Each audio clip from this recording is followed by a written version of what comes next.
2 থেকে 3 মিনিটের একটি ছোট গল্প শুনে যাবেন, আশা করি ভালো লাগবে। একটি ছেলে খুবই সাদাসিধা ছিল। সে একটি দোকানে চাকরি করত। ছেলেটির বেতন ছিল মাত্র 5,000 টাকা। ছেলেটির দোকানের সামনে দিয়ে প্রতিদিন একটি মেয়ে স্কুলে যেত। মেয়েটি প্রতিদিন বোরকা পরে যেত, কিন্তু প্রায়ই মুখটা খোলা থাকতো। একদিন হঠাৎ করে ছেলেটির নজর পড়লো মেয়েটির দিকে। এভাবে বেশ কয়েকদিন যাবার পর মেয়েটি বুঝতে পারলো ছেলেটি তাকে লক্ষ্য করে। মেয়েটিও বাঁকা চোখে ছেলেটির দিকে তাকাতে শুরু করলো। ছেলেটি মেয়ের চলাফেরা দেখে মুগ্ধ হলো। আফসোস করতে লাগলো, ইস, যদি আমিও আজ পড়াশোনা করতে পারতাম, তাহলে সাহস করে মেয়েটির সাথে কথা বলতে পারতাম। মেয়েটি বুঝতে পারলো ছেলেটি তাকে ভীষণ পছন্দ করে। তাই একদিন মেয়েটি ছেলেটির দোকানের পাশে দাঁড়িয়ে রইল।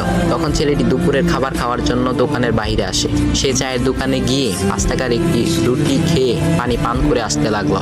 তখন মেয়েটি তার কাছে গেল। তুমি ভাত খেলে না, রুটি দিয়ে পেট ভরবে?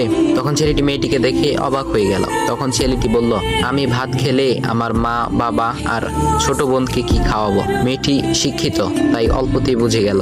সে হাত ধরে বলতে লাগলো, তাহলে তুমি যে আমাকে পছন্দ করো, আমাকে কি খাওয়াবে? তখন ছেলেটি বলল, আমি তো তোমাকে আপন করে পাওয়ার জন্য দেখি না, কারণ সে যোগ্যতা আমার নেই। তবে এটা সত্যি যে তোমাকে দেখলে আমার খুব ভালো লাগে, তাই দেখি।